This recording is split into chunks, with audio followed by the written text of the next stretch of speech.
Donc, dans cet exemple, on nous demande dans les complexes Z8, Z9, Z10, Z11 et Z12, et on nous demande de donner le conjugué de chaque complexe. Donc, je rappelle la formule, si Z égale à X plus IY, alors Z bar, c'est égal à X moins IY. Juste, on prend l'opposé de la partie imaginaire. Donc, on a Z8 égale à 2 moins 5i. Donc, ce qui entraîne que Z8 bar, c'est égal à 2 plus 5i. Après, pour Z9, donc, on a Z9 égale à moins i moins 3. Ici, attention, la partie imaginaire, c'est moins 1. Donc, Z9 bar, ça va être i moins 3. Donc, on prend l'opposé de la partie imaginaire.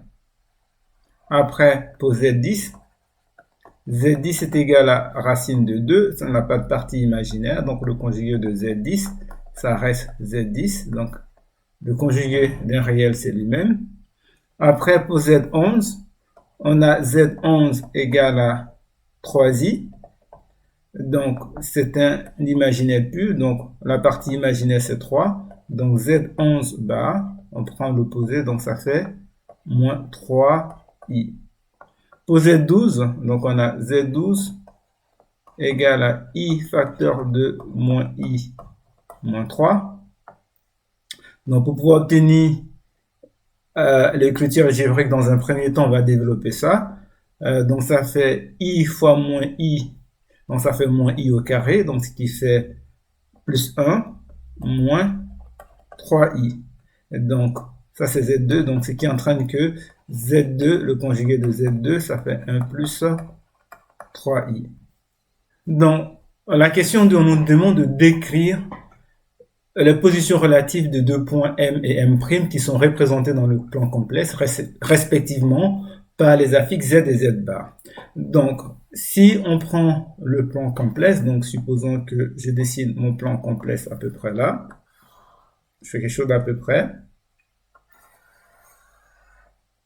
Donc, supposons qu'on prenne un complexe Z qui s'écrit sous la forme X plus Y. Donc, si on prend Z égale à X plus Y, dans ce cas, supposons que là, c'est X et là, c'est Y.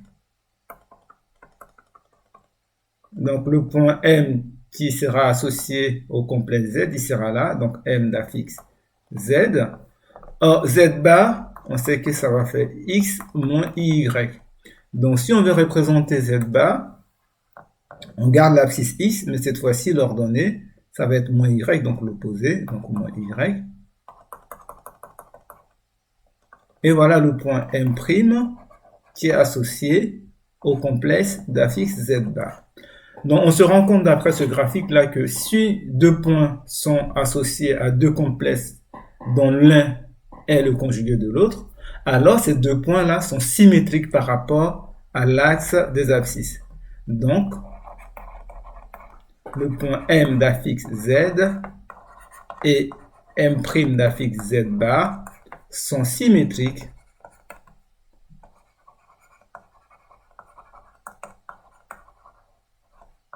par rapport